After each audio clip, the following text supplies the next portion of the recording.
Hello, welcome to Jason Cavness Experience. I'm your host, Jason Cavness. I'm also CEO and founder of Cavness HR. At Cavness HR, we deliver HR to companies with 49 or fewer people. The Jason Cavness Experience is brought to you by Breeze Docs. Most small businesses don't have the automation or platform to compete for RFPs from the government. With Breeze Docs, they can do this for 80% faster. For more information, click on the QR code on the screen. Also, I'm hosting an event called Cavness HR Seattle's Got Tech on July 30th. We're going to have 10 outstanding tech companies demoing what they're building with a keynote followed by Kevin Goldsmith. Our guest today is Cody Brown. Cody, thanks for being here today. Yeah, absolutely, Jason. Thanks for having me. So, Cody, I always try to start with like a kind of softball question. At least I think it's a softball question. Can you talk about either what you do for fun, what your hobbies are, or how you take care of yourself?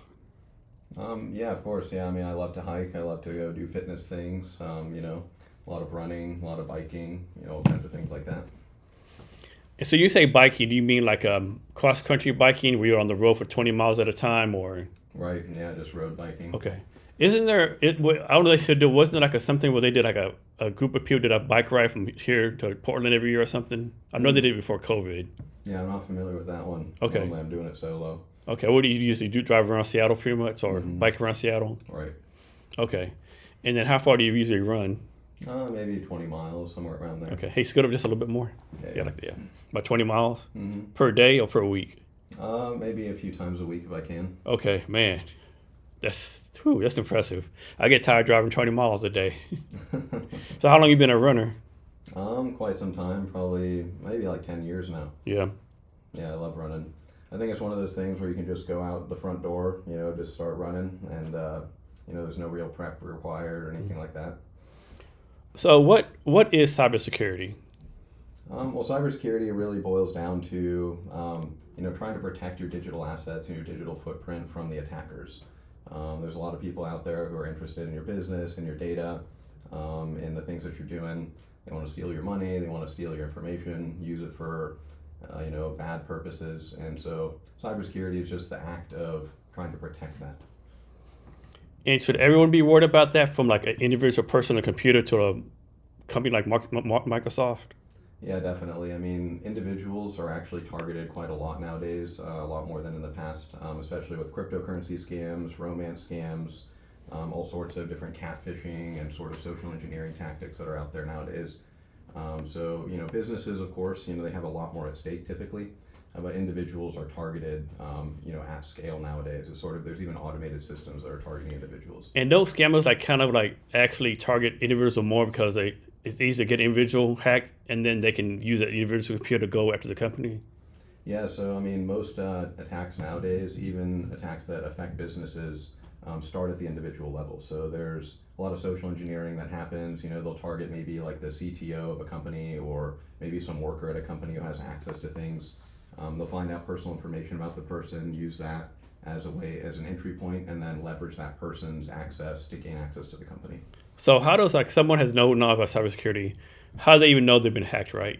Is sometimes the computer or? Yeah, it's a good question.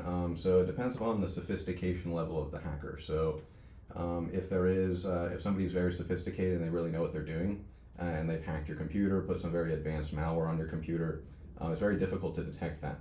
But if if they're less sophisticated, maybe their methods are a little bit more sloppy, so it's easier to see like, hey, my computer's running slow. But a lot of times, whether or not you've been compromised is sort of apparent based on what you're losing. So a lot of times, like people, they're like, hey, I don't really know what's going on, and then they send some money somewhere, and they may not even realize at that point that they've been scammed or hacked until later. Then they can't get their money back, and that's the point they realize.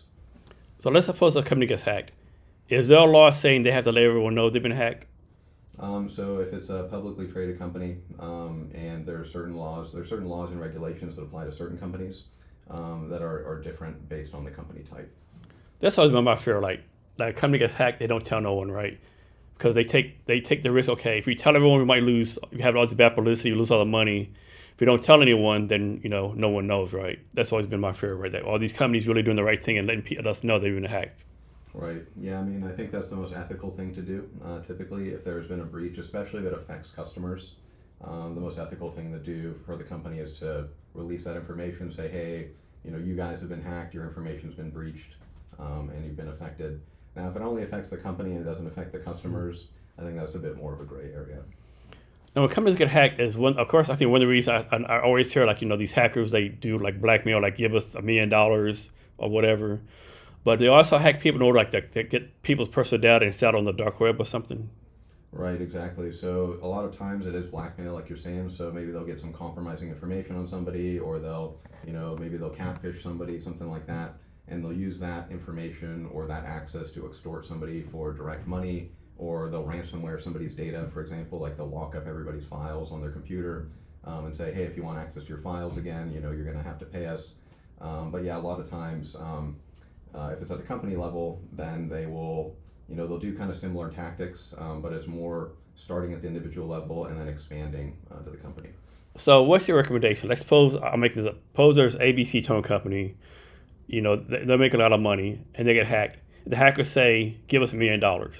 Do you recommend the company pay the $1 million, or they try to fight it through cybersecurity means or something else? So, we would typically like to never recommend paying the ransom if possible. But there are some cases where it's just kind of a risk decision at the company level. So they have to make that determination individually. With small businesses and medium-sized businesses especially, a lot of times a ransomware event can be the end of that company. So they may never recover from that data if they lose all of their data, all of their customer data, especially their intellectual property. They may not be able to recover, and there may be a risk decision to pay that ransom. My thought process would be if I pay the $1 million, what's to keep them from just doing it again, right? Right, or even releasing the data back to you. I mean, what would are you going to trust some thieves? I don't know about that. Right. Yeah, and you kind of hope that's all you can really do is hope that the hackers have some kind of integrity. It kind of sounds funny, but you hope that if they demand some ransom and you pay it, you hope that they follow through and get your information back. But a lot of times they don't. In fact, we run into some ransomware that we reverse engineered, and there's actually in the code we could see the location where they could decrypt the files and give you your files back doesn't even exist. So the ransomware basically it'll steal all your files, encrypt them. And even if you paid the ransom, the attacker doesn't even have the ability to give you your files back. Man. So what are some common misconceptions or common mistakes as far as cybersecurity? I think one of the more common ones is thinking that it could never happen to you. So a lot of times, it's just like any other crime, a lot of times people think, oh, this is something that happens to other people, or it's, something that could never affect me, I'm not important enough. But we found over time, especially with the advent of the romance scamming and a lot of the social engineering type of attacks, that pretty much everybody is a target nowadays, regardless of how much money you have. Old people or elderly folks, they have a big problem with this as well right now. And yeah, there's pretty much nobody that's off limits. So what does it mean to hack something, right? Is it something you just teach, hackers just teach themselves how to do this? It's a computer class they learn, or how does someone become a hacker and a good hacker? So I'd say that there's a few ways of thinking about it. So there is definitely the technical side of hacking, and this is where somebody is looking at software or an operating system, something like Microsoft Windows or some sort of web application or program, and they're very smart. They're looking for vulnerabilities and mistakes that the programmers made when writing that application, and then they try to write an exploit, or something that's called an exploit, which is some very specialized code that they're able to send at the program, make the program break, and then gain access to the computer that way. And that is much more sort of advanced types of hacking. That is a lot less common nowadays. Now a lot of hacking starts with social engineering. So the sort of misconception that's out there is, if you've seen the movie Hackers or some of those kind of the dramatic representations, you see somebody sitting behind a keyboard and just typing a bunch of words, and then some magic happens, and then they gain access to a computer. That used to happen a lot in the old days because there was a lot of insecure software out there. But nowadays it's a lot harder to do that because people are much more security aware. So nowadays a lot of times it starts with some sort of clever social engineering attack where they impersonate somebody or they do some research on you, they send an email to you, make you click a link, things of that nature. So is it the software getting hacked or the actual computer getting hacked, or both? So it would start typically with the software getting hacked. But you can kind of think about Microsoft Windows or Mac OS or one of those things as software itself. So really, the computer itself and the software are sort of interchangeable. If you're running some sort of software, like for example, if you're running Google Chrome on your browser or as your browser that was very old and out of date, and you went to a website that was able to exploit Google Chrome, technically it's exploiting Google Chrome, the software, but then from there, your computer gets infected, like the Microsoft Windows or the Mac OS underneath gets the malware. And then they're able to log your keystrokes, look through your webcam, things of that nature. Yeah, people don't realize what kind of scary stuff they can do, right? Like you say, tracking keystrokes, I mean, the whole 9 yards is pretty scary. Right. Well, I mean, as soon as they gain access to your computer, sort of the sky's the limit. They can pretty much do anything that they'd want to do. They'll grab all of your passwords. So if you have saved passwords in your browser, if you have any files on your desktop, any pictures of you, or any voice recordings nowadays, they'll use those, run them through AI and clone your voice. They can use a cloned voice of you to call your phone carrier and other, service providers you might use to impersonate you and gain more access into your life. Is there an operating system that's like more hack proof? Like, is Google Chrome better than Safari or better than anything else, or they're pretty much all the same? So that's a very controversial question. I'm a big proponent of Microsoft Windows. I like the Windows environment, but Windows also has a very big attack surface. So meaning, there's a lot more people focused on hacking Windows because it's so popular. And Google Chrome, for example, is also very popular. So there's a lot more people focused on hacking that just because more people use it. However, it's sort of like a whack-a-mole type of situation where just because they're more popular, those bigger companies are more focused on security as well. But there's a lot of people who would argue that Linux and Mac are more secure than Windows, or certain browsers are more secure than others. But there's also kind of a balance between how popular those are and how many people are trying to hack them. Is there a country that has like more hackers than other countries? Like, is like a country known for having a lot of hackers versus other country, or hackers like pretty much spread out across the world pretty evenly? So you'll kind of hear the top, sort of the world powers out there. So China, Russia, North Korea, Iran, a lot of those type of countries. There's a big kind of line or rift between state-sponsored hackers, so hackers that are employed by the government to do intelligence operations or hack other governments, and then the types of hackers that are much more individual, like they're doing cyber gangs, or they're just smaller criminal groups that are doing ransomware and blackmailing type attacks. But typically you're going to find in a lot of, especially inside of Russia, there's a lot of these types of things going on. A lot in China. It's kind of a mix. But you'll hear more news and events coming out of those bigger countries. So the dark web, like obviously the dark web is like this big nasty place you buy illegal stuff at, bad things happen. Like is the dark web actually a place that people go to, like criminals go to do illegal activities? What is this dark web? So in a nutshell, the dark web, typically you can kind of think of it as a encrypted version of the regular internet. So there is the possibility that people are using. It's very privacy focused. There's a lot of encryption. There's a lot of anonymous type of stuff that goes on in the dark web. The way it works, really, just to describe it, instead of opening Google Chrome and going to google.com or some normal website, you would open a browser called Tor browser, and then you'd go to a URL that ends in .onion rather than .com. And then there's a lot of encryption that happens, a lot of kind of proxying and sort of things to make that website hard to find and make the activity that happens on that website hard to track. So if you think about it along those lines, there is the theoretical possibility that somebody's using that for normal purposes or non-illegitimate purposes. People maybe just more privacy focused, so they want to have some sort of, maybe there's a censorship concern in their country. So there may be some legitimate use cases for the dark web. But typically, most activity that happens on the dark web is kind of what you're saying, where it is malicious or illegal or things like that. So the internet itself, right? No one actually runs the internet, right? Like there's not an organization somewhere that runs the internet. Internet is like pretty much like for everyone, free base. Like there's no controlling organization that runs it, is it? So there's the internet comes in sort of layers. So there's the infrastructure side of the internet, which is basically the physical wires, the towers, like the actual connectivity side of it. And then there are the next layer is the actual websites and the computers that are connected to those wires in that infrastructure. And the level of control and who controls those, both the infrastructure and the websites, is dependent heavily on the country that they're in. So in the United States, there's a lot more freedom around, who can host a website, what kind of content can be on that website. If you post something that's illegal by United States law, FBI and some of our law enforcement will come and stop that and track them down. But we're pretty free over here in the United States with our freedom of speech.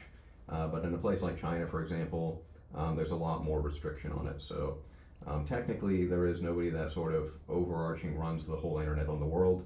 But on a case-by-case basis, especially in China and some of the more censored countries, it's a lot more restrictive on what can be online. So how does like stuff like VPN IP play, like preventing hacking or like being secure on the internet? Does that matter at all? A VPN? And a VPN and your IP address.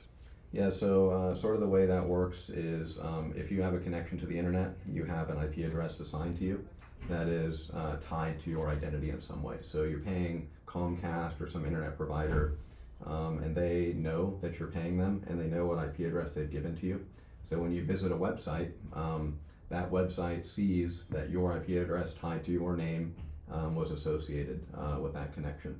So if you access google.com, they sort of know this IP address access google.com, and if you were to do something illegal or against the rules, then law enforcement could subpoena Google and say, hey, who connected to your computer or your servers to do this activity, and then Google could give that information up. Now when you use a VPN, what's happening is it's tunneling all of your traffic through a big data center somewhere where tons and tons of other people are also sending their traffic through. So, there's one IP address that might be associated with hundreds of people, and all those people could be doing illegal things, legal things. And so when Google sees, or whatever website sees, a connection from that VPN IP address, it's very difficult to associate that to one person. So you can be more anonymous that way. And it also has, so that's one side of it. And the other side of it is if it also sort of, if there's somebody sitting inside of your network or somebody that's sort of watching your internet traffic that's a bad guy. So I just kind of talked about the law enforcement or sort of the good guys case for tracking your IP address. But if there is a censorship concern or some sort of bad guy that's watching your traffic, using a VPN can also anonymize your traffic from them as well. Let us suppose you're on the internet, you went to a bunch of sites, and then you delete your history, right? Where does that stuff actually go? Like, I know it doesn't actually delete; it's stored somewhere, right, forever, right? Isn't it like stored in a data center or something? So the internet history on your browser, like on Google Chrome or something like that, is only for your convenience on your computer. So if you delete your history from your computer, that deletes the records from your computer only.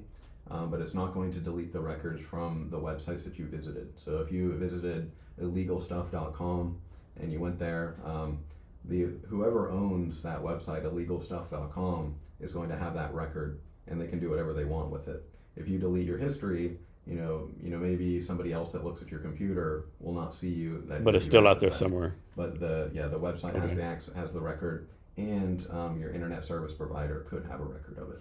And you might not know this. How does it work? Suppose like you're on a legal activity. Is the law enforcement able to subpoena these companies and say, "Let me look at Jason's internet history"? Or how does that work?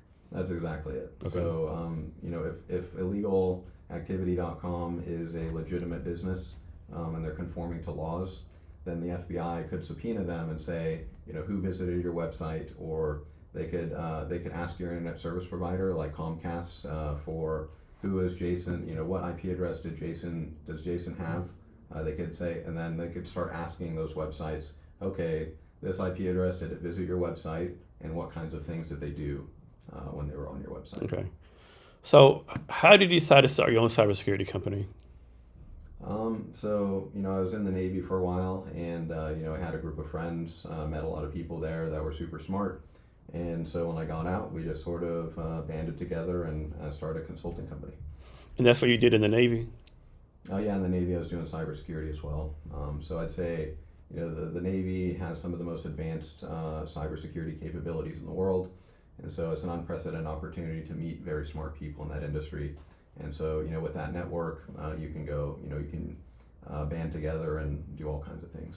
So what is, like, I saw in your bio as a term called military grade cybersecurity. What does that mean? Is that like way superior than regular civilian cybersecurity, or how does that work? So if you think about it logically, the United States military is under cyber attack from the worst threats in the world all the time.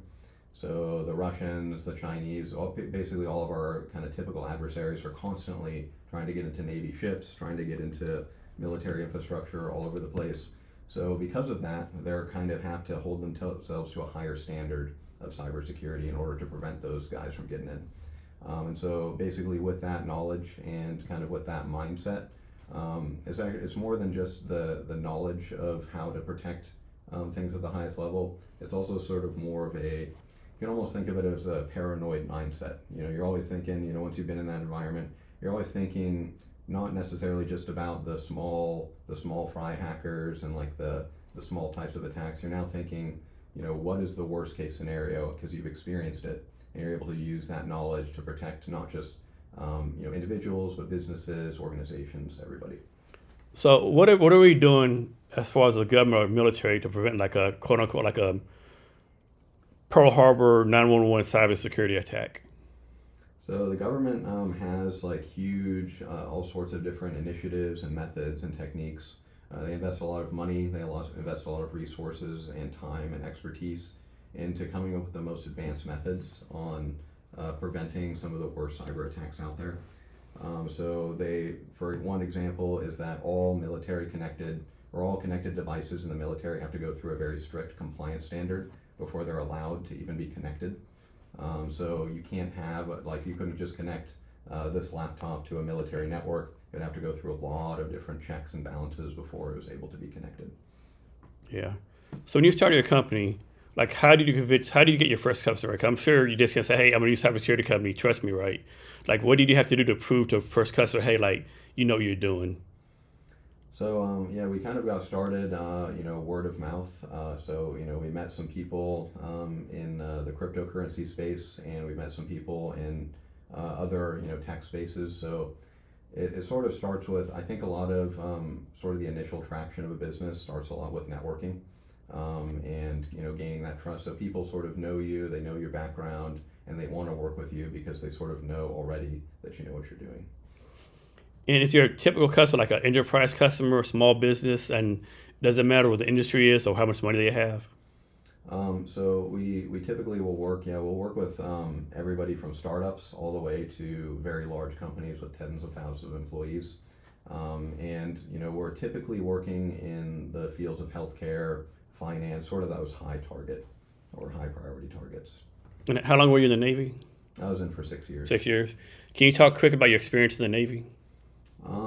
So when I joined the Navy, I went through a bunch of schooling, that taught me a lot of different things about cybersecurity and how to analyze and understand networks and, technology and various things. Then I went on to do offensive work, so I did some offensive cybersecurity type of work. Then I've done a lot of defense work, so protecting the networks as well as, breaking into networks, both sides of it. I've done a lot of development work, and basically just led a lot of advanced types of missions that the Navy needs. And some I guess you got a lot of certifications in the Navy.Id those certifications transfer to the civilian world, or do you have to do that stuff all over again? So in my field, in cybersecurity in the military, it's one of those unique ones where there is a direct translation. So, Yeah, because most of them don't translate, unfortunately. Right. Yeah, a lot of the skill sets it's harder to translate, but cybersecurity is one of those universal things where a lot of the certifications that I got and that my friends got in the military, they are the industry standard out there. And you joined the Navy specifically to do cybersecurity? Right. Yeah, I did my research before I joined, okay. And that's what I wanted to do. That was pretty hard to get being cybersecurity. I'm sure you had a high ASVAB score. What were they doing in the Navy, right? In order to qualify to get in. Yeah, I think that, there's ASVAB requirements, and there's other things like that. Yeah. And so, when in the Navy did you know that you want to do this as a career? Well, I think I've always known, even Okay. before the Navy. I've always Okay. sort of been into computers and things like that. All right. And so you basically use the Navy to like build your skills up, get more qualified, and then get out and then start your own business. Yeah, I mean, the reason I joined the Navy is because I wanted to contribute, and see if I could make a difference in that field. So, what's the core mission behind your company? So in a nutshell, we're looking to provide the highest standard of cybersecurity, so military grade standard of cybersecurity to the private sector, and make the level of expertise that we have accessible to everybody. What we see as a fundamental problem is, everybody's getting hacked nowadays, and there's all sorts of, businesses are investing millions of dollars into their companies, into their technology, and then, they struggle to protect that from the evolving threats, from the advanced threats that are out there.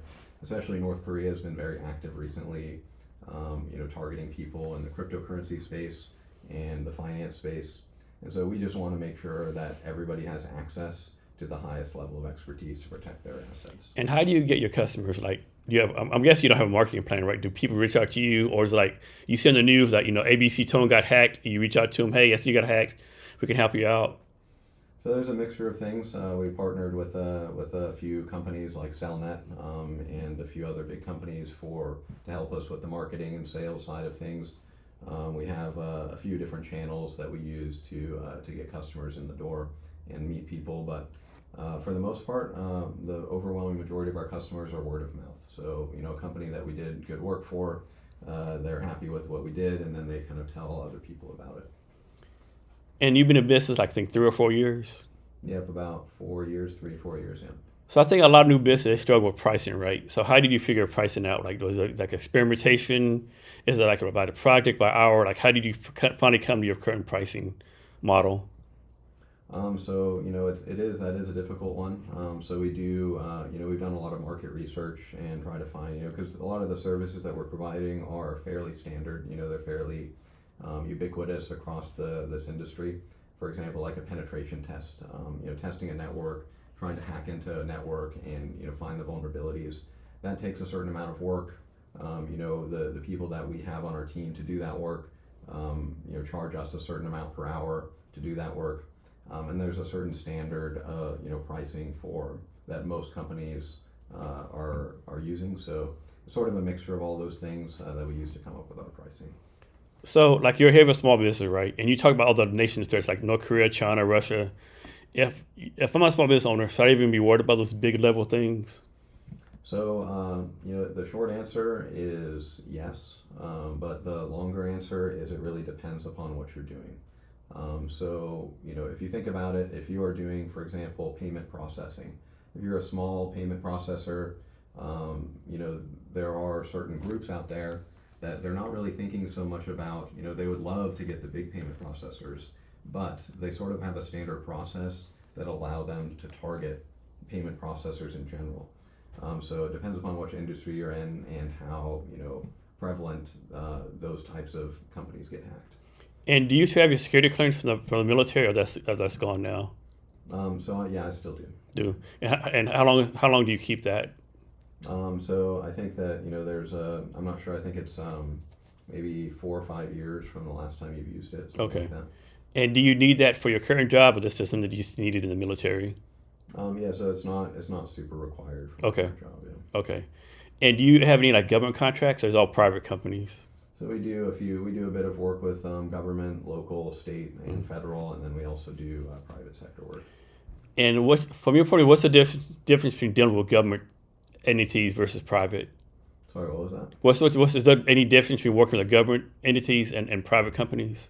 So with of course, working with government entities, there's actually, I would just say, it's just slightly more difficult all around. So there are the differences. There's a little bit more paperwork. There's a lot more qualification. There's a lot more due diligence involved.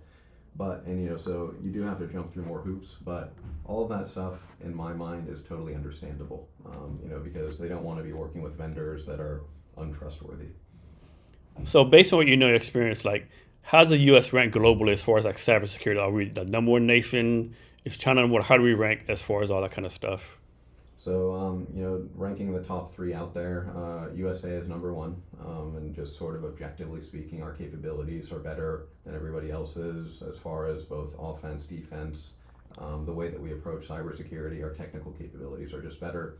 And then Russia and China are after us. And we're number one just because we have the better tech, or people are better, or what do you think, what makes us better than other countries? I think it's a mixture of all of those. So, we have a big budget. We spend a lot of money on it, more than those other countries do. We also have some of the top talent in the world. We're very good with our strategy and the way that we approach things. And we also have a lot of innovation that comes out of the United States. So, especially China, you hear a lot of the stories of how they're constantly trying to steal our information, and they're trying to hack into our government contractors and steal our blueprints for new technology. We just innovate faster, and we're better at what we do. Yeah, I always say like we're better innovators, China's better copiers. Right, exactly. Yeah.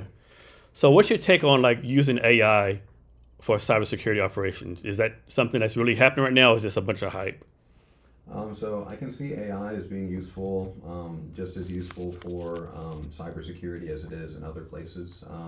We don't employ a whole lot of it. We do, use the typical products that are out there that employ AI. So, for example, baseline and anomaly analysis. So, using AI to get a baseline of what normal looks like in a business, and then if something stands out as very strange, AI can help you identify that. So there are definitely use cases for AI, but it's not I wouldn't say that as of right now, it's a huge game changer yet. Do you see a time in the future where like, the US AI and the China AI are like fighting this stuff between the two different AIs and humans are completely out of it? It's a possibility. It's definitely a possibility, but I'm not, I couldn't give you the, what my vision of that would look like. Okay. So suppose you bring a company on, right? How do you explain all this technical stuff to someone who's not technical, right? How do you explain to someone what you're doing for them in layman's terms? Yeah, that's a good question. I think like a lot of our job, especially interacting with customers, is that translation piece. So trying to break down a lot of these technical things into common language like risk, and describing, what's possible, what could go wrong, what could happen, and then some very, sort of plain language ways of describing what you can do to stop those things. And then so change the subject real fast. What's something you're proud of that's not public, right? It's not on your resume, not on LinkedIn, but something you're proud of you've done in your life that you're really proud of? I'd say that, I've written a lot of very interesting tools and projects. I've built a lot of cool stuff that, I think is cool just for my own reasons, but not that maybe other people wouldn't think it's as cool. And then so far, what's been the hardest part of running your business? I think what's very difficult is just understanding things more from the business perspective rather than the technical perspective. So, my background is a lot of hands-on keyboard, building and, writing code and things of that nature. But understanding more from, profit and loss perspective, customer management, a lot of that type of stuff. So let's suppose someone just got a degree in cybersecurity, right? They've never done before in their life. What advice do you have for them to get their cybersecurity career started? So I think that, the industry certifications and a lot of the paper that demonstrates that you know what you're doing, so degrees, certifications, things of that nature, those are all helpful, and those can all sort of demonstrate to an employer that you are putting the effort in, like you're putting, you're doing what you can do, and you have an interest and you have the commitment to it. But there's never going to be a substitute for hands-on experience in this industry. I think right now there's a big influx of entry-level people coming into cybersecurity, especially because they're hearing that there's a lot of money in it. But there's a big deficit in sort of the experienced, very advanced, cybersecurity talent out there. So the faster you can close that gap as an entry-level person, the better. So what that might mean is taking a lower level job or something that pays less potentially, just to get that experience, because that experience is invaluable. So what's a career path for a person like that? Like an entry level job, and then 20 years later become like, I don't know, VP of cybersecurity for Microsoft? Is there like a standard career path? So in cybersecurity, there are a few decisions you sort of have to make early on. So for example, something that attracts a lot of people to cybersecurity is the idea of being a hacker or doing offensive, or doing like penetration tests and those kinds of things, red team. But the reality of that job can end up being a lot more boring than it sounds like, when you first get into it. So you kind of have to determine really early on what you enjoy doing in the industry. And the faster you can identify what you enjoy doing, the better off you're going to be. So you personally, suppose you're hiring for a position. What's your vetting process? Like, how do you prove to yourself that Jason is actually knows what he's doing? So for the most part, there's an interview process and those kinds of things, of course, but for the most part, it's fairly easy to tell, pretty quickly based on somebody's experience. If they used to work for the military doing, analyst work, or they used to be, a certain job role for a certain period of time, the certifications and a lot of what they have on paper for the resume and stuff like that doesn't matter as much as just, what they've accomplished in the past. So, typically, somebody can describe their accomplishments and describe, how things work. It's fairly easy to tell whether or not somebody sort of knows what they're talking about or not. And I'm guessing you really need a 4-year degree to get a cybersecurity job. So it is that's a hard question because it really depends on who's hiring you and the industry or like where you're going. 4-year degrees, I would say it's one of those things that the knowledge from the 4-year degree is often out of date and often not super helpful to the actual job itself, especially with cybersecurity that's evolving very quickly. It can give you a good foundation on technical concepts, but a lot of the time the actual knowledge you get from that degree program isn't as valuable as the industry certifications and the things that are a lot more updated and more quickly. So one person had a 4-year degree, no experience. Other person had no degree but 4 years experience in the Navy. Who would have the advantage? So from my perspective, personally, the person with the 4 years of experience in the Because Navy. he's done stuff, right? Or she's done stuff. Yeah, but at Microsoft or one of the Yeah. more bureaucratic companies, then the 4-year degree would be necessary. Yeah. So the private sector, should they be doing anything as far as like to support the national cybersecurity defense? Is there anything a small business owner can do, like help the federal government protect against hacking, or that's way above their level? Yeah, I think that the federal government is so isolated from the private sector that it's less of a concern unless they're a government contractor. So government contractors nowadays, they have to adhere to a lot of the latest standards that are out there, like CMMC and a few of these other acronyms that make them conform to a certain standard of cybersecurity, and that's necessary if they're working with the government. But you can speak more generally and say that cybersecurity is everybody's responsibility because it is a national security threat, and the more the bad guys have access to our businesses and hurt our economy and things like that, the worse off we are. Are there any trends in cybersecurity right now that people should know about? Any trends? Yeah. Well, I think one of the biggest ones that we see quite often is the social engineering and catfishing. So a lot of people nowadays are on dating apps, for example. A lot of people are on social media, and what we see quite a lot of is, there'll be somebody on there, and then somebody of the opposite gender, reaches out to them and says, hey, starts kind of romancing them and things like that. Then they'll start mentioning, hey, I also invest in this company here. Here if you put in a few $100 in this company, that it could be good for you. And they try to get people tricked through social engineering, and especially romance. And I suppose that happens, right? And if they know it's a hack, they report to the FBI, the local law enforcement. Who do they report that to? So interestingly, it's definitely the FBI, the local law enforcement. You want to file those reports, but one that a lot of people don't think about is actually the Secret Service. Is another place to report. Yeah, I would never guess Secret Service. Yeah, they have a division for this. So at the end of the day, though, especially with the methods that these attackers use, typically, and in fact, most of the time nowadays, they're using cryptocurrency as the means of stealing money. And the nature of cryptocurrency is once you make a transaction happen, there's no way to reverse it. So, law enforcement at that point, they can't really do very much to recover your money. A lot of times these criminals are in other parts of the world that don't have the same laws, and they're using VPNs, as you mentioned, and other methods of hiding their tracks. So it's kind of a lost cause most of the time. Is there a stat out there somewhere that shows like what percentage of us have been hacked? That's an interesting question. I don't know. Okay. Any idea like what percentage of hackers are successful as far as getting money from people? So, I could say that it's a very low percentage of overall hacks that are successful.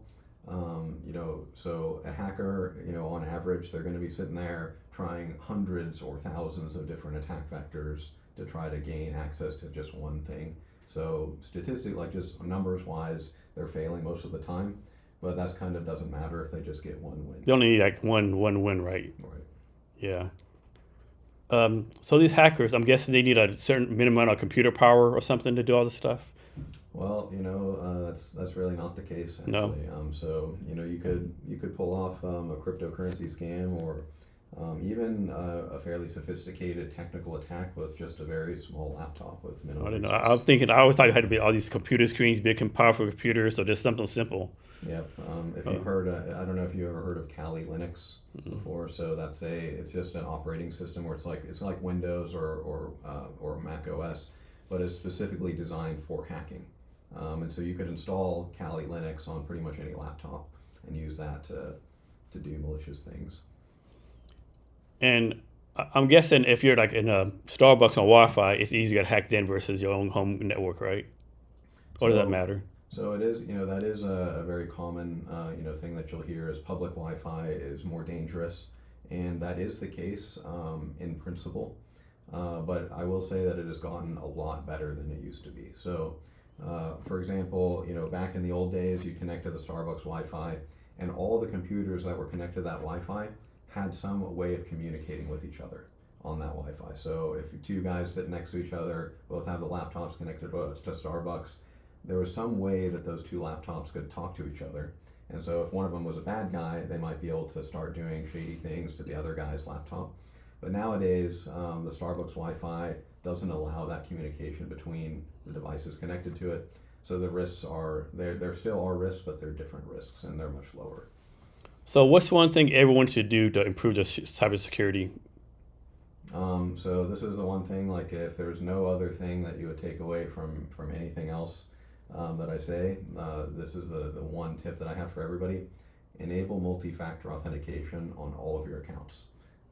Multi-factor authentication, meaning the kind where you log in with your username and password to Microsoft.com or whatever the website is, and then it also requires either the Authenticator app on your phone, if you've ever seen those, or even a text message that comes into your phone with a special code that you have to type in.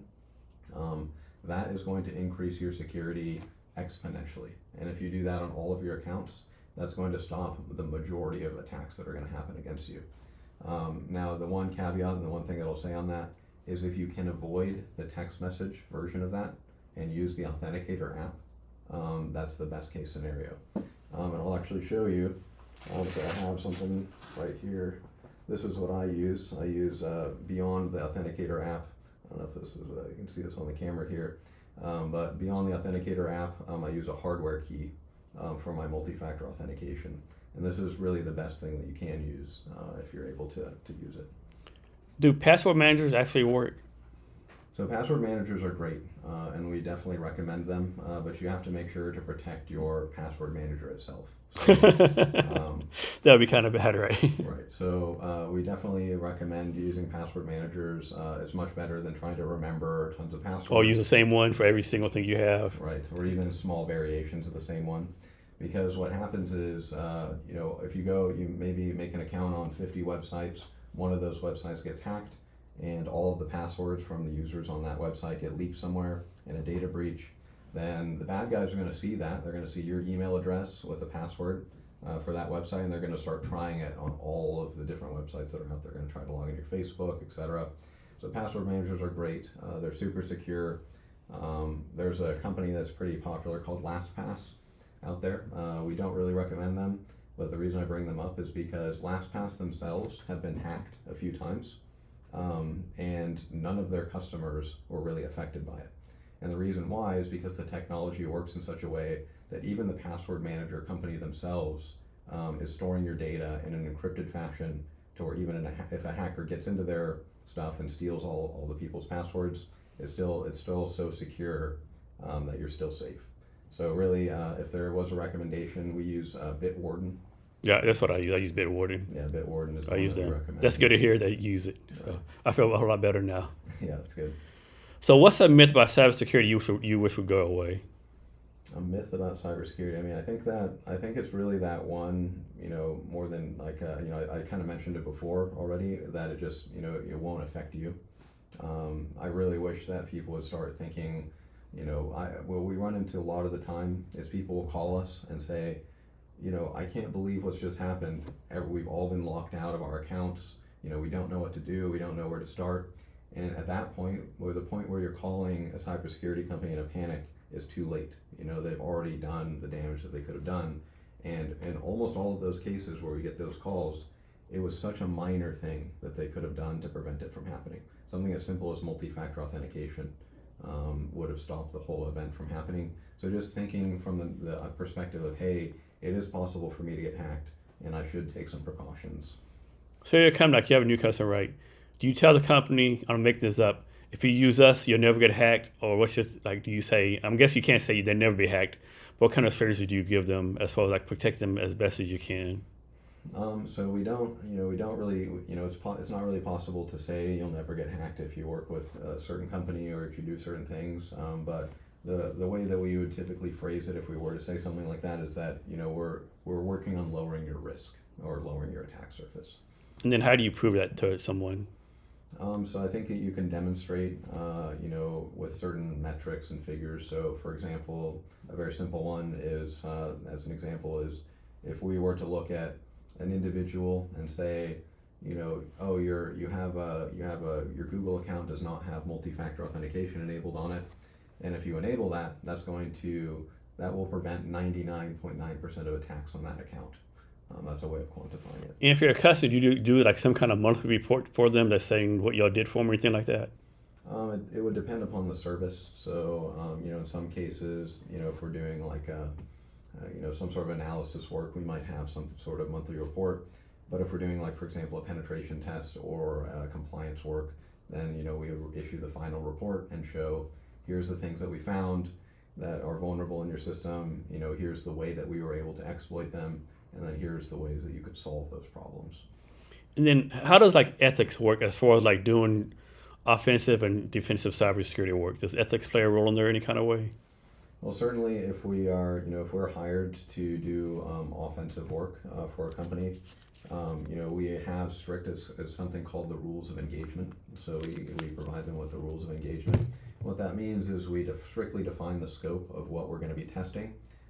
We determine what times are best for them. So if they have certain times where they don't want that activity to happen, so what targets are off limits, what targets are high priority, all these things, we make sure that, especially with offensive work, everything is very strictly defined before we engage.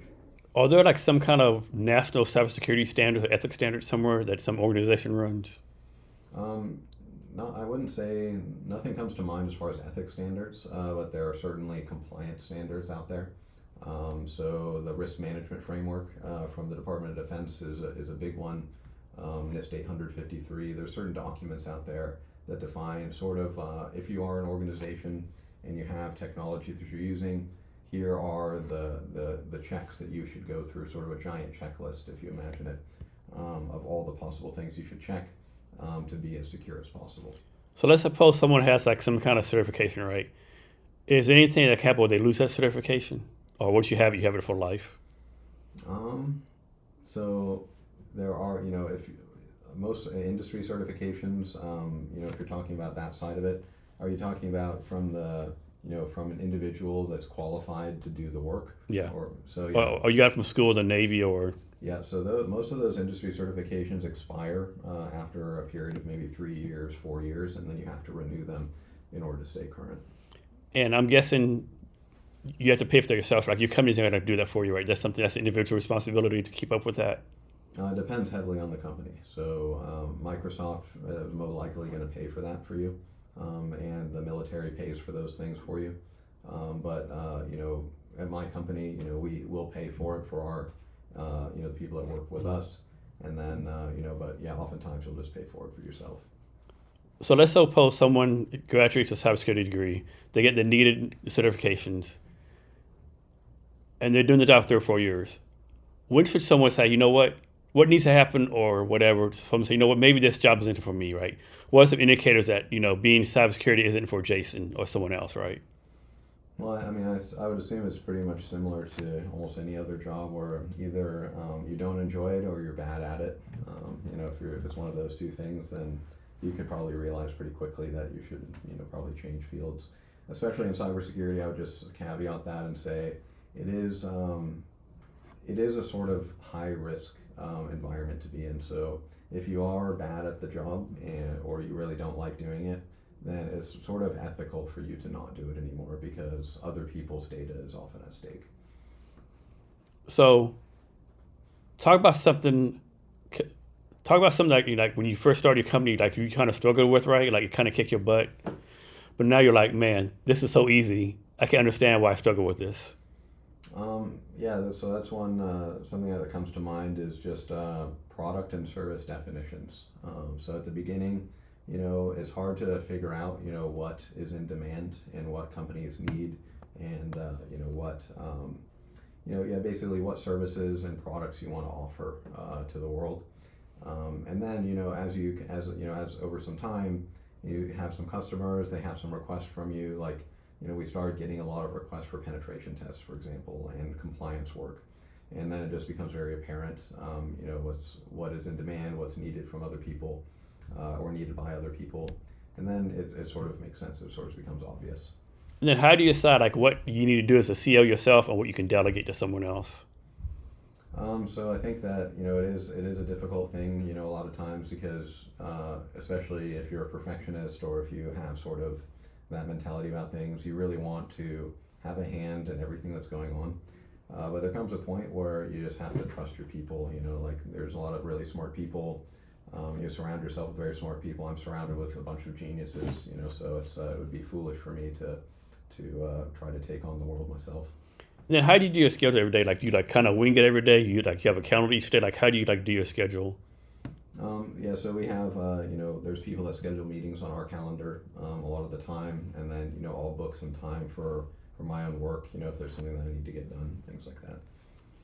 And then like how much do you actually get to the nooks and crannies stuff? How often do you actually doing the cybersecurity stuff yourself?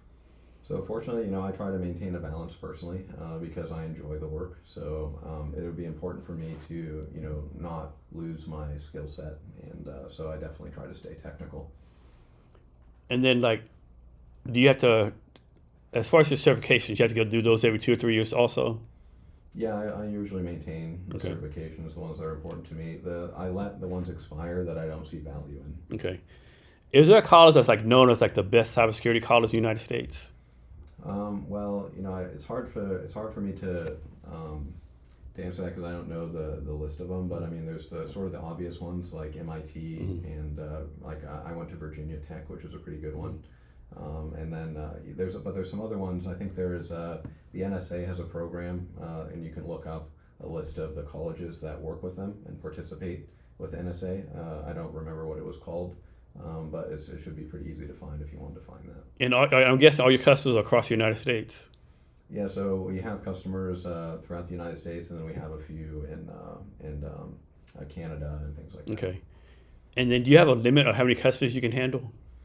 It definitely depends on the type of project. So, if somebody is asking for something that's pretty lightweight from us, then we can handle more concurrently. But if there's a lot of work going on, then, there is a limit. And your customer, they pay you by the month, by project? How does that work? So most of the time, it is by project. So we'll give them a quote for the work that they're asking for, and then we'll go through that. We have some software that we sell as well, so that is sort of similar to your software, where it's subscription model, and then there are some recurring business models as well. What advice do you have someone who wants to start a business? So I think the key is if you're trying to start a business, I would say try to minimize the risk to yourself if you can. So if you already have like a good paying job at Microsoft and you're thinking, hey, I want to start a venture, there's no reason to quit your job. You can, if you can, start, sort of planting the seeds and watering them on the side, and try to build a foundation first before you take that risk. So what happened to tell you that, you know what, this business is going to make it? How did you know, okay, this is going to be successful? Well, I mean, the short answer is just revenue. I saw a certain point where I believed that there was it was possible to sustain. How competitive is it in the cybersecurity industry? Like, are you competing against other companies for customers? How competitive is that? It is somewhat competitive, but there is there's an emphasis and a lack of quality in the industry. And, I'm not much of a mudslinger or anything, but there are quite a few companies out there that are basically selling tin cans, so to speak.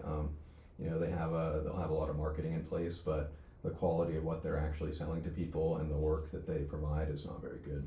So that's a good question. How do you approach that? Suppose you talk to a potential customer.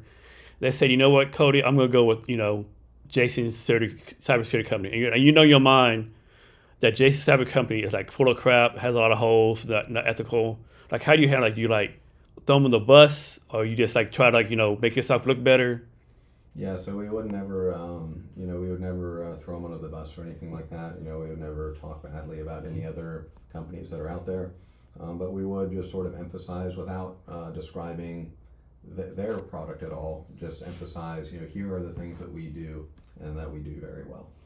So, how do you convince a potential customer to use your company? So I think it's sales is one of those things that's it's sort of an interesting and complicated topic. It's something that I wouldn't say that I'm excellent at by any stretch of the imagination, but it's sort of when you're talking to somebody that has a need, and you basically should just really listen closely to what it is that they're looking for, what it is they need, and then try to represent yourself in that way and fill all those requirements, and then try to come in at a price point that makes sense. And do you ever speak at like any cybersecurity conferences? I've done a few. I've done a few of those presentations. Yeah. Okay. And so, me and you met at a networking event that Santa put on. Can you talk about how networking plays into your company? I think networking is critical.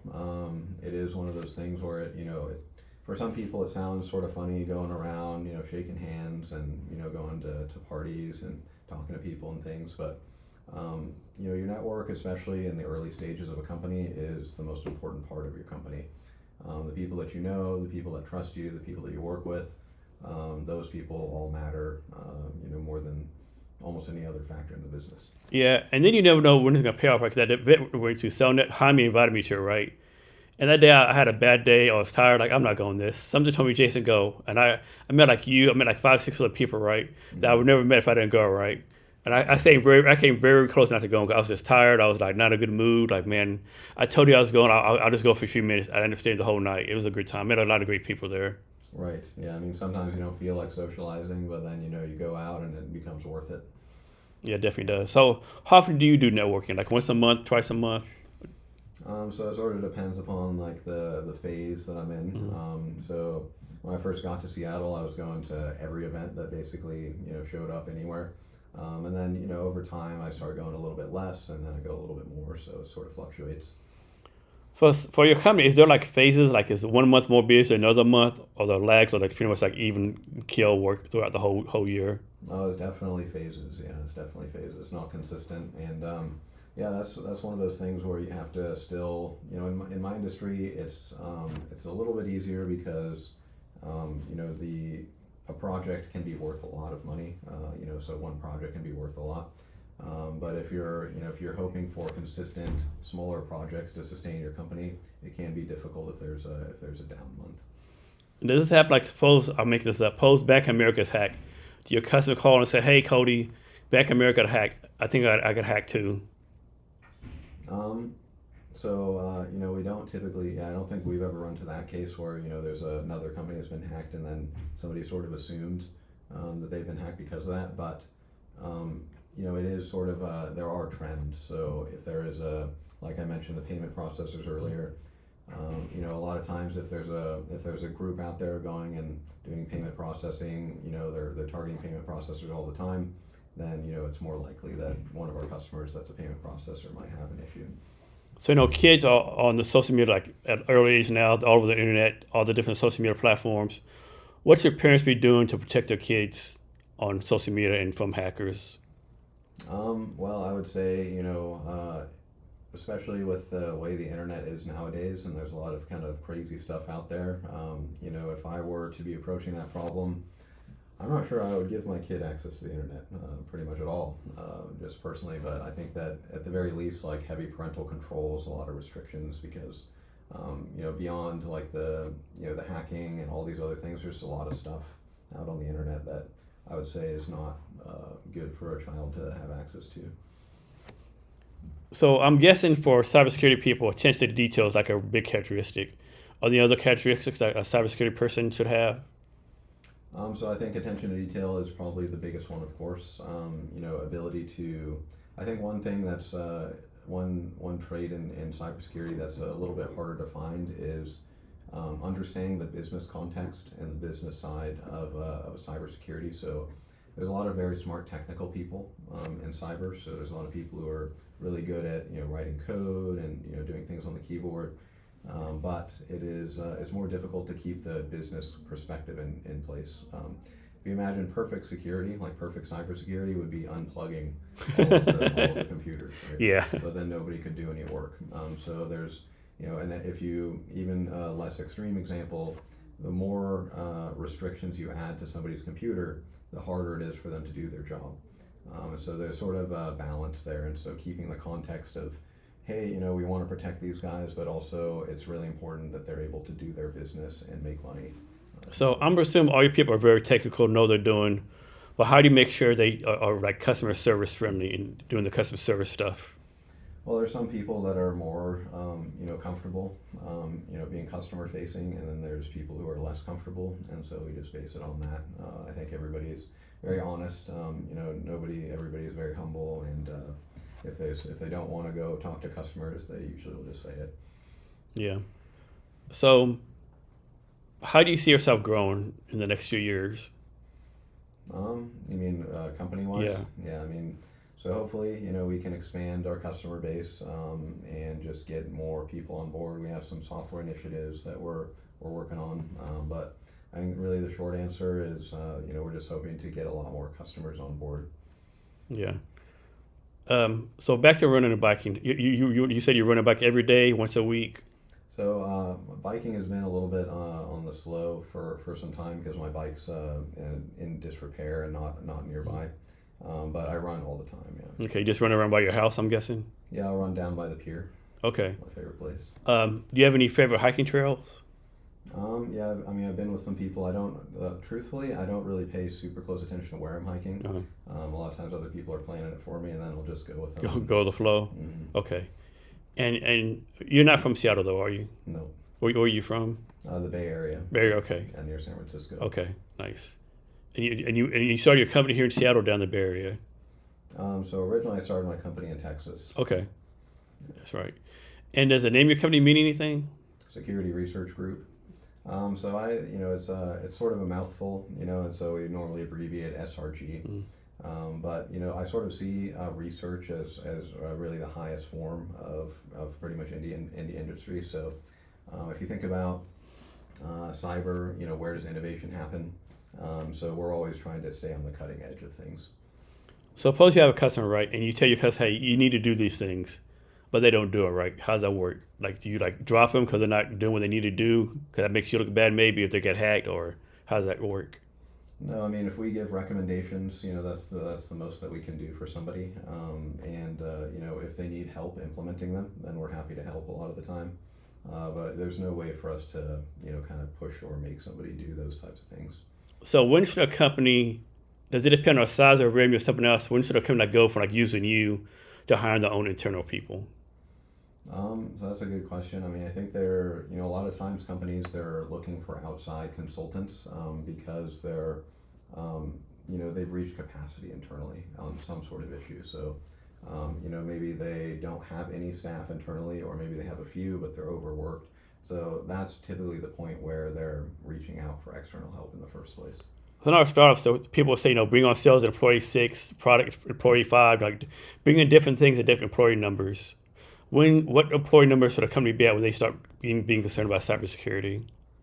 What priority number would you say somebody should, what priority should cybersecurity be to a company? Yeah.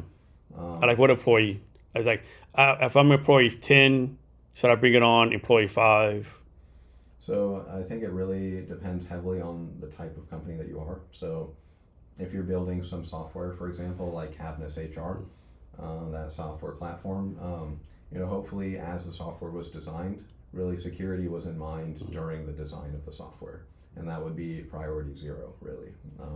Now, if you're selling, kitchen knives as your business, then it's it could be at the point where you become digital. And do you see yourself being like world war, like doing business in China, Vietnam, or like you already do Canada, but that kind of is the same thing, but. So I would say, I won't get into too many details on this, but I would say there's definitely be restrictions on what companies or what countries we do business in. Okay, all right. And for employees, like how often have they been staying with you? They leave like after 2 years, they've been with you for the whole time. So at this point, the company is fairly small, so everybody's been there the whole time.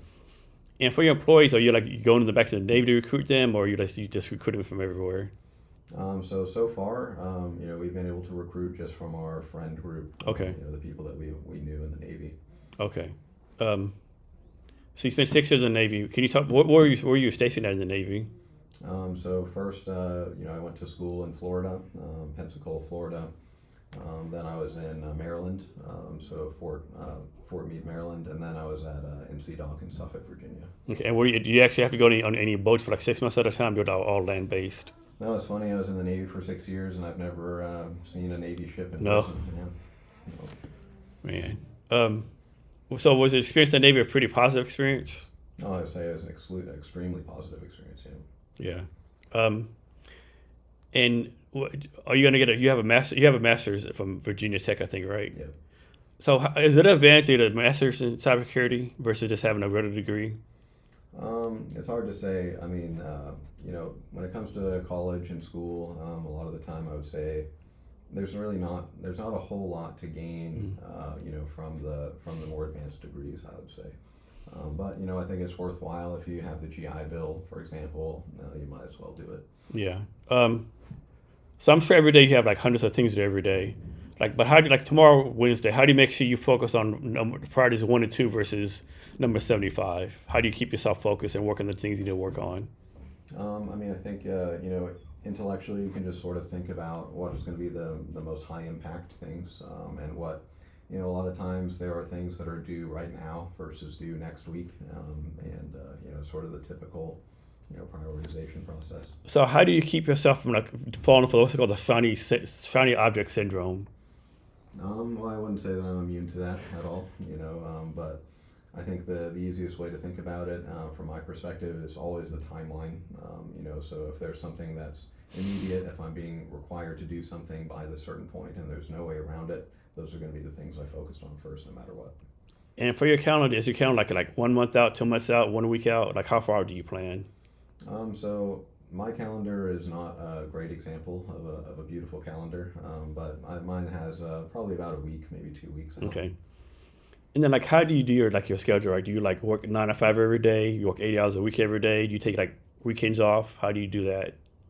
I would say there's no real restrictions, so maybe not the healthiest way to approach it, but I would consider a Saturday the same I would consider a Wednesday. And so a lot of people say work-life balance. Some people say work 100 hours a day, 100 hours a week. How do you approach that? Right? Do you think there's work-life balance, or is this life, or how do you approach that? I don't consider it too much, because I just feel like there's a lot of great content in my life, both inside of work and outside of work. So, if I felt like I was, working my fingers to the bone and suffering because of it, I would probably make a change. But personally, have a good work-life balance sort of just naturally. So what do you think you'd be doing if you weren't doing this? Maybe I'd work in law enforcement. Law enforcement? I think that would be kind of interesting. And so you said you knew you wanted to do this at an early age. Like, what, it was something that happened in your life that said, hey, I want to do this as a career. Like, how did that, what trigger was that? Well, ever since I was very young, I found ways of making money and doing things online. For example, I'll give a little example of something I used to do in high school.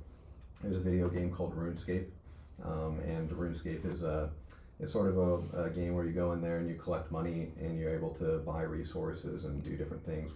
The game itself wasn't super interesting to me, but I found that you could write little scripts and it would play the game for you, and then it would collect gold, and then you could sell that gold, and people would buy the gold. And I've always kind of been interested in various kind of ways of working on computers and using my skills on computers to make money or do things that are impactful. So that's kind of where it started, and then from there it was sort of inevitable that I would end up in the industry, I think. And were your parents like supportive? They're like, Cody, what are you doing? This is a waste of time. Go do something that's gonna make real money. Oh no, parents are always supportive. Mm-hmm. It's always good. So what do you see as the future of cybersecurity? Well, I think I might be biased, but I think cybersecurity is the final frontier of technology. I think that the more we can already see how reliant we are on technology, and that's only getting more and more. And if you think about it, the more reliant we are on technology for critical things, important things, the more bad actors are going to want to cause that chaos and cause problems in it. So platforms like Claude, Grok, OpenAI, how concerned should you be as far as how they protect themselves with cybersecurity? Yeah, so I would say with a lot of those AI platforms, the big concern is the type of data that people are putting into those platforms. So a lot of times people are putting very sensitive, like critical information into OpenAI or ChatGPT, and that data, you don't really know how that's being stored. You don't really know how well that's being protected, and so the more sensitive data goes into those systems, the more critical they become as targets. I'm guessing that it'll be like no one should go to OpenAI and say, OpenAI, help me solve this cybersecurity problem, right? Well, no, I mean I think that's definitely acceptable to do. It's just a matter of maybe it's not smart to put in the layout of your network and all of your passwords, and if you were to go to ChatGPT and say, here's all of our company passwords, help me make them more secure, that's probably not a smart move. But if it was something more general, like we have a Cisco router, and it has what would be the best way to configure a firewall, those kinds of things would be acceptable. And how often should someone change their passwords? So changing passwords is actually sort of an obsolete concept nowadays. So regularly changing passwords is not as important because most websites out there nowadays, they have a restriction on how many password attempts you can make. Mm-hmm. So the big thing is to have a secure password. So as long as your password is in Bitwarden, for example, secure password, then the attackers are only going to be able to try 3 times, 4 times before it locks out the account anyways. So as long as it's not easy to guess, it's probably fine. And for your company, is it a plan to be the CEO forever, or if someone came with a legitimate offer, you would consider it? I think if we got to a sustainable point, there would be a time where we might merge into another company or something along those lines. But I think for the time being, that's what it's going to look like. And is there a certain you can't say the name of customer? Is there a certain customer you're trying to get right now? There's always certain customers that we'd like to have. We're always working on a few of them. And I guess, of course, you have a marketing plan. Do networking events. How do you approach that marketing plan? So our marketing, as of right now, is not. We're working on SEO for the website, mm-hmm. for example, and we're working on a lot of the digital side of marketing. We have some events and some presentations and things of that nature. But I think at the end of the day, again, a lot of our customers come in through word of mouth at this point. As a CEO, how do you make sure people know that you're the expert at this, right? How do you do you do blogs, do you do presentations? Like how do you make sure that you're presenting yourself as like the expert in everything you do? So those are some of the things you just mentioned are on our radar now, and they're a little bit newer. So things like blogs, those are things that are coming out from us. So we haven't really done that in the past. A lot of the way that we establish credibility is just through again, word of mouth and just talking to people. And do customers do testimonials for you? Yeah, they do. Okay. That helps us. See, I didn't know if that was allowed or not, to be honest with you. For cyber? Yeah. Yeah, definitely. I mean, if the company is comfortable talking about the work that we did for them and things of that nature, then absolutely. And for your company, is that a certain computer you use, like a Dell computer, Mac computer, or does that matter? Doesn't matter. Doesn't matter, okay. Yeah, we just use a kind of a standard computer. I'm guessing I think according to LinkedIn, you have 2 to 10 people. Do you give each person a company computer to use, or they use their own computer? So yeah, everybody uses their own computer, Okay. but we try to make sure that they're adhering to some kind of a standard. With Okay. security. Do you put up some kind of software in the computer? We don't, Okay. but we have them adhere to a compliance standard. Okay. All right. So I know in the military we had something called NIPR and SIPR. NIPR was unclassified, SIPR was top secret. Is there equivalent of that in the civilian world? So it depends upon the company. So if you are an organization and you have a certain data sensitivity, it's like kind of what you just mentioned, NIPR versus SIPR. What's happening there is there's certain data that resides on each one of those networks, and it's based on the classification of that data. So secret data is going to go on the secret network, and if a company has an equivalent to that, let's say they have, I'm sure Microsoft has something like this, where they have certain enclosed environments where some of their very secretive intellectual property, like Microsoft source code, things like that, reside, and they have those restrictions just based on the type of data that they have. So let's suppose a customer wants to use you, right? Has this ever happened? A customer wants to use you, and you do an assessment, and you're like, hey, Jason, your company is so far gone in cybersecurity. There's nothing we can do for you, right? This is you have to. You're too far gone. No, typically what we're trying to do in those cases is give them a very fair and impartial assessment of that. So we don't, we don't use any kind of emotional language of, you're doing a bad job or anything like that. But we just say in plain English, here are the things that we found that may cause problems for you and increase your risk, and then here's the way that you might be able to solve those. So you don't say nothing like, man, it's a miracle you haven't been hacked yet. Yeah, no, I don't say anything like that.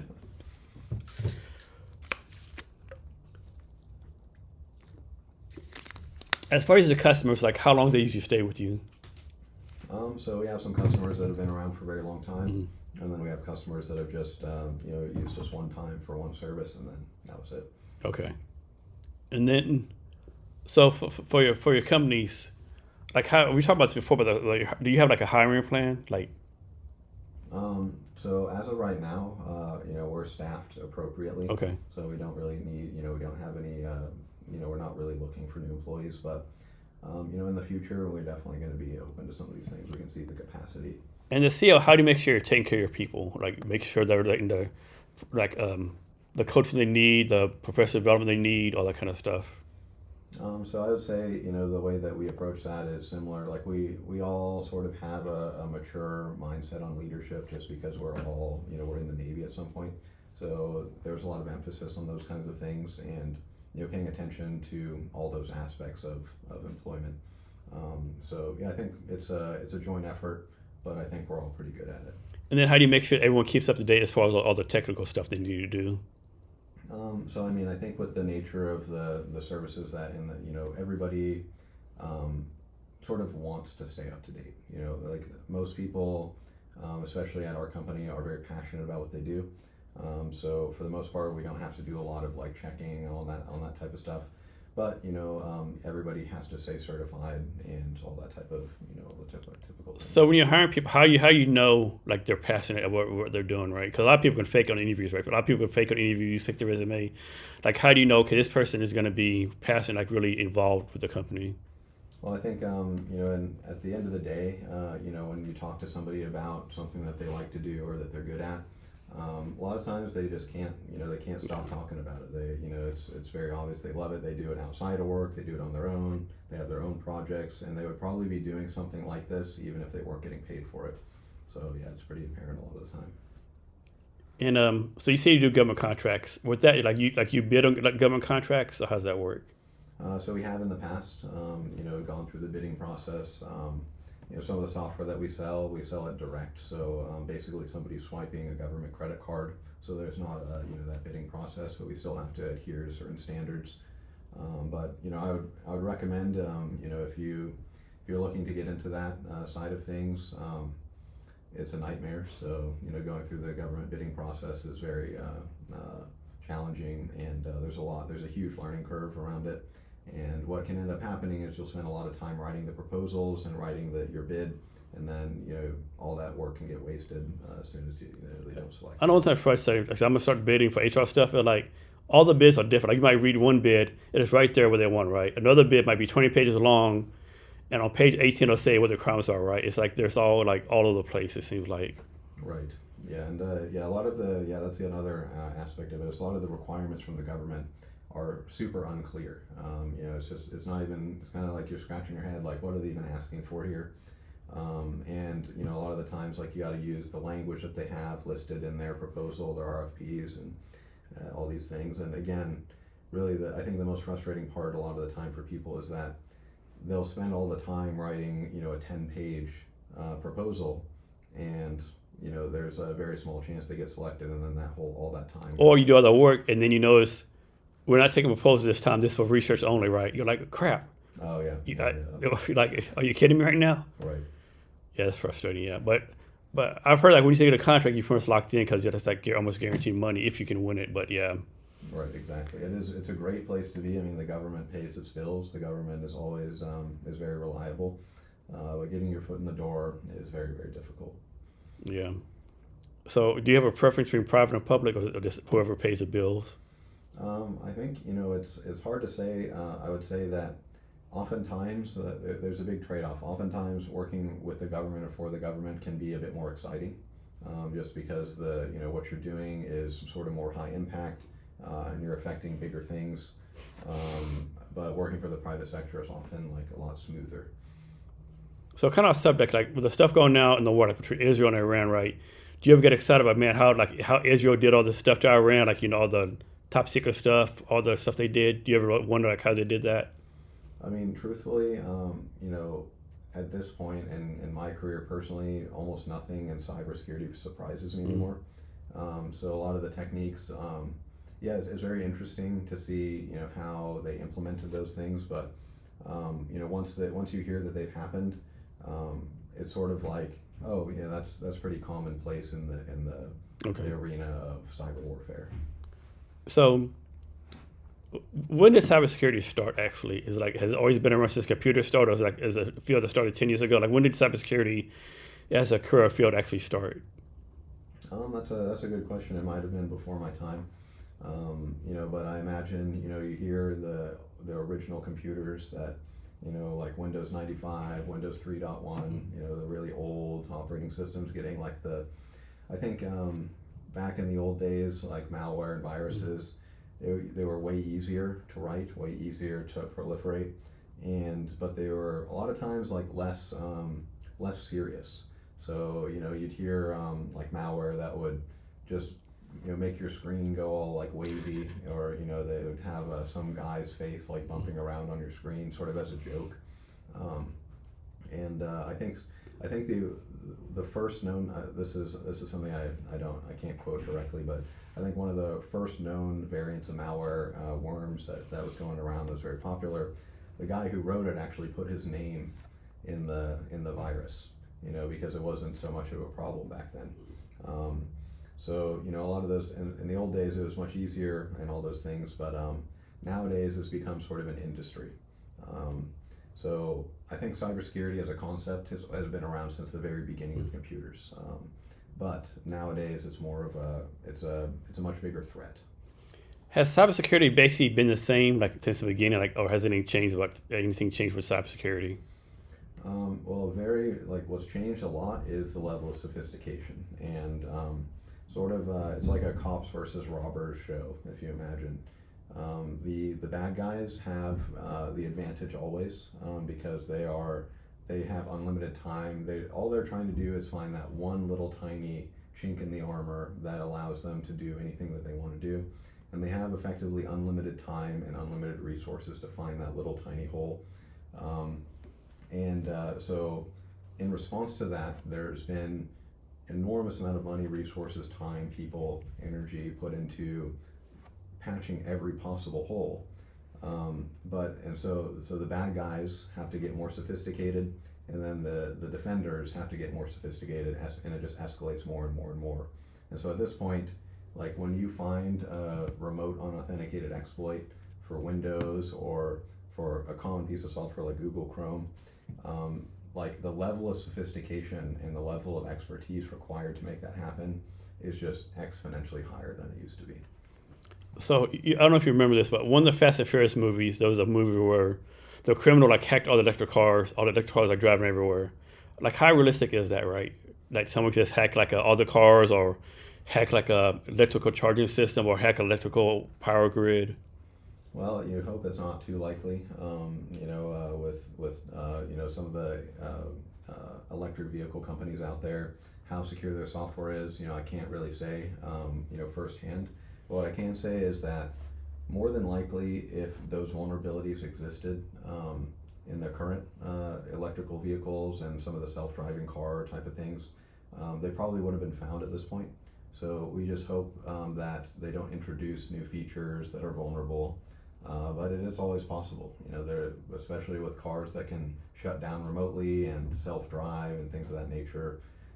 Again, the more we rely on technology to do things, the more possibilities there are for the bad guys. Is there like a nightmare scenario as far as cybersecurity that we should be worried about for the national level? Like I don't know, I'm making this up, not on whatever. Like like the Chinese government hacks all our nuclear weapons or satellites or something like that. Like what's like a nightmare scenario? So, I mean, those are definitely nightmare scenarios, and that are theoretically possible.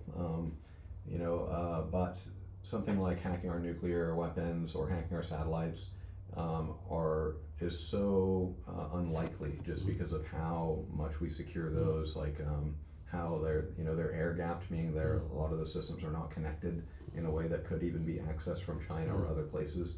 But something that is a lot more of a I wouldn't say likely, but something that's more plausible is a lot of our critical infrastructure. So things like power grid, things like water utilities, those types of systems, they run on platforms that are not necessarily secure. They're just designed to work.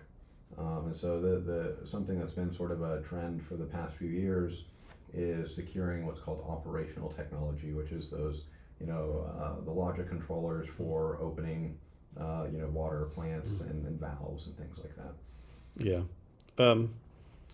So actually, with the future of cybersecurity, do you have any concerns about the future of cybersecurity? Well, I would say that, I have a general concern that, I think that things are not going to get better.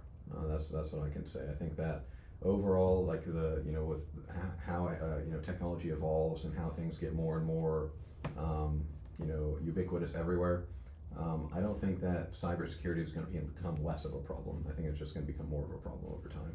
So how do you balance like being between remember the thing? I think it's called Chicken Little. The sky is falling. Like how do you balance like the sky is falling, everything's bad for cybersecurity versus no, like cybersecurity is the best place to be. Like how do you balance those two things?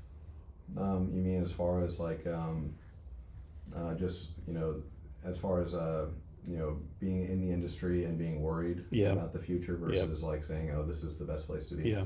Well, I mean, I think that what it starts out with is just the level of knowledge and comfort with the technology in the industry. So if you're comfortable in cybersecurity and you have the background and expertise, it becomes a lot less of an enigma. It's not this some sort of shady, unknown, kind of scary concept. It's more like here it is a solvable problem, so to speak. It's just about how aggressively can we solve that problem and how quickly can we solve it.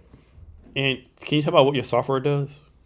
So our software helps automate compliance. So if you think about what cybersecurity compliance is, just to describe it, you can just imagine it like a giant Excel spreadsheet with all of the checks for, one check mark on this might be enable multi-factor authentication on all your accounts. And you either do that or you don't, and you check that off the list. But then you need a way of proving that you've done that. So our software really helps streamline that process. And you built this yourself? Yep. And how long did it take to build it? So that software took maybe about a year to build. Okay. You going to build any more software coming up? We build, we're always build. We actually build quite a lot of software, but nothing that's that we're really selling or that's relevant. Okay. All right. So you already talked about your company some. Like, can you talk more about how the company got started, what you're focused on right now, and your future plans for your company? Yeah, so the background of the company again is it's just sort of a group of cybersecurity guys. We all banded together and started a company to sort of protect the companies that we ran into. Right now we do some of the biggest things that we focus on. Actually, something that's kind of interesting is the insider threat. So that's been a big focus of ours for quite some time. We have a lot of expertise in the insider threat. And what I mean by that is sort of a unique perspective on cybersecurity where, we always think about cyber from the perspective of, here's my company, here are the things that I want to protect from the outside world, from the bad guys like China that we keep talking about. But, the other threat is the people inside the company. So sometimes you get a bad actor that works for you. We've seen something that's shown up in the news a few times recently is actually North Koreans interviewing at big companies using AI to change their face, or having somebody in the United States interview on their behalf, and then just set up a computer somewhere in like Texas or something like that, and they remote into the computer in Texas from North Korea and work at Microsoft or work at one of the big companies out there, pretending to be an American worker. And there's a lot of these, but it could just be a disgruntled employee. So that's a kind of advanced case, but it could just be somebody who's upset with the company, or they might be getting fired soon, or something along those lines, and then they cause destruction inside the company. So that's another aspect of what we're working on. And how can people reach out to you? So the easiest way is just to go to securityresearch.us and reach out on our contact form or on LinkedIn, from where this podcast is being posted, or email Cody at securityresearch.us. And can you give us any advice or wisdom or anything you want to talk about? On what was that? Can you give us any advice or wisdom or anything you want to talk about? Well, the advice again, I'll just emphasize it the last time is if you don't have multi-factor authentication enabled on your accounts, definitely just go and do that right now. Just close the window, go enable multi-factor, and that'll make me happy and make you more secure. Cody, thanks for your time today. Really appreciate it. Yeah, you too, Jason. Thanks a lot for having me. And to our listeners,